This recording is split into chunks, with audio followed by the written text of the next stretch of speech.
question might be, do we really need tongues and their interpretation in the body of Messiah, at least as is found in the Hebraic roots community? Hi, this is Barry Phillips with 10-Minute Torah, day number 5 of my thoughts about the Holy Spirit and his operation in the midst of us. Let's go back to 1 Corinthians chapter number 12 and pick up again on verse number 10. And to another operation of powers, and to another prophecy, and to another discerning of spirits, and to another kinds of tongues, and to another interpretation of tongues. And again, we'll include verse 11. But one and the same Spirit works all these, distributing to each one individually as he intends. And again, the purpose, as we mentioned yesterday, is to edify the body, not to exalt the one demonstrating the gift. Before we get too far, let me mention something to you. I have found these two books helpful in understanding the work of the Holy Spirit in recent studies. Number one is a book written by my good friend, Dr. David Jones, The Restoration of the Gifts of the Restoration and the Gifts of the Spirit. This is available from ruachonline.com, I believe. Dave's a good friend of mine, and I trust his scholarship. And another one has been out for a while, and it is co-written by, let me get the words right here, Wallace Smith and Batya Ruth Wooten. Maybe you know Sister Wooten. So, Israel, Empowered by the Spirit. Not 100% sure that this is still in print. It should be, and it should be available from Key of David Publishing. So if you have the opportunity to pick those up, I think they will be helpful to you. So again, we're talking about the gifts of the Spirit. Let's deal with prophecy first, and then we'll go to the tongues. The gift of prophecy has been categorized too often and limited in its categorization as just simply telling what the future holds.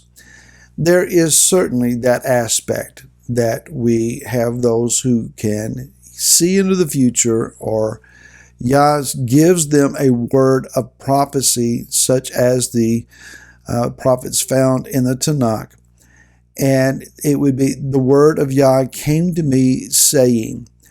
Now again, we're not talking about someone who says, I kind of heard, and I seem to be hearing, and I seem to be seeing, but rather we're talking about someone who says, I have a sure word, and I can tell you verbatim what the Holy Spirit said.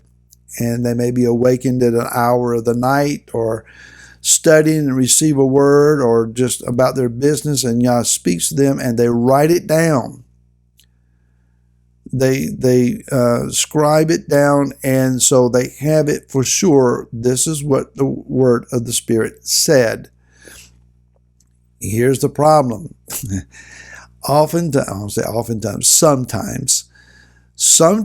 there are those that they hear what the Spirit says, they record that part, and then they keep writing.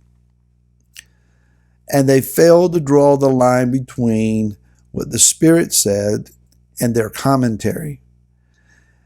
They assume that what continues in their mind and heart is from the Holy Spirit, when the Spirit of Yah is ceased speaking and they keep writing. Also is then up to the hearer to discern and understand. I hear what Yah is saying in this part. I think you're commenting or preaching or adding clarifications of your own after this point. Therefore, when a prophecy is given, the instructions are let some that are there judge as to what is what. That's appropriate.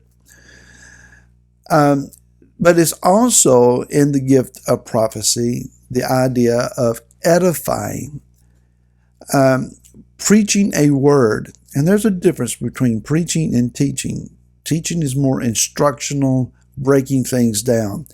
There is also the preaching of the word.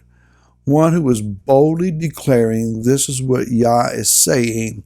This is his heart for us in this audience today. Now, it's not a verbatim quote from Yah, but rather he has taken the heart and the purposes of Yah and pushing them out through his own understanding and his own choice of words. This preaching of the word edifies, encourages, it reproves, it rebukes, it instructs, it admonishes, it inspires us. And that's prophecy as well to some extent. The building up and the exhorting, the declaring of the truth. That's a prophetic word. Now, when it comes to tongues and interpretation, the question is, do we need tongues? My answer, absolutely yes, we do. Personally, I am very thankful that the gift of tongues is in operation in my life. In my prayer time, in my crying out to Yah, there are times that I just don't know what else to pray or how else to pray about something, and yet I know it still needs to be dealt with. And in those moments, the Holy Spirit prays through me. My understanding is not fruitful. That is, I do not have the interpretation of the words, but it is beyond the physical man praying. And now it is the Spirit of Yah that is within me, and that might be within you as well, then praying through you and crying out in a language that is beyond our personal choice or understanding. When it comes to a group setting, when you are studying as a congregation or you have friends over, there may be an occasion where the tongues come forth. In that setting, we're instructed in 1 Corinthians 14, as Rav Shaul breaks it down a little bit further, if you pray in tongues or speak with a tongue, pray then that you also interpret, or that there might be someone else there that would interpret. That is, there needs to be someone who has that gift of interpreting tongues. Now, here's an understanding. It may not be, in your estimation, a word-for-word interpretation. In other words, the tongue may be lengthy, but the interpretation short, or vice versa. Again, we're not talking about a word-for-word translation, such as I'm speaking in English and someone is translating into a different language, maybe Spanish or French. It's not a translation of tongues, it's an interpretation of tongues. There's a bit of difference.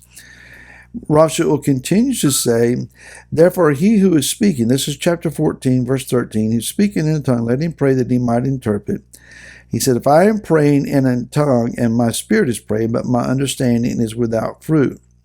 He said, I pray with understanding, I pray in the spirit. I sing in the spirit, I sing with understanding. We do both. If we only pray in tongues, I'm not saying that we're wrong, we're just not benefiting as much as we would if we did both. If I only pray according to my own understanding, I may be missing out on that part that my spirit is yearning to express beyond my understanding. Here's what I would like to convey. Don't be afraid to allow the gifts to be in operation, even the use of tongues and their interpretation. The entire body can be edified and encouraged. It's not to say that there won't be someone, maybe even ourselves, that will make a mistake.